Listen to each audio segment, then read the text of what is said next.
Hello everybody and welcome. In this video I'm going to show you how to use dual connection on your headphones JBL Tune 510.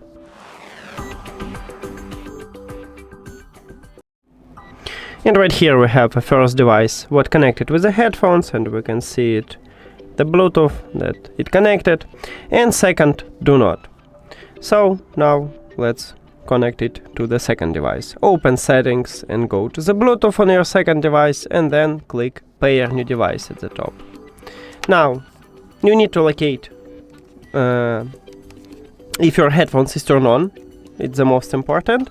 If your headphones is turned on, you can just press at the same time multifunctional button at your right ear cup and volume up button at your also right ear cup. So you just press and hold on it until this LED light flashed blue. Here we go. And now we can see it at the device list. Then you tap on it and click pair.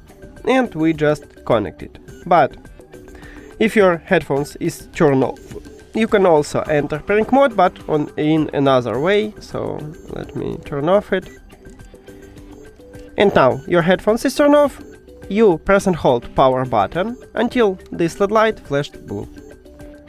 And you will also enter pairing mode and you can add it to your second device. And that's it. Thank you for watching this video. If you found it helpful, please consider subscribing to the channel and leave the like on the video. See you later.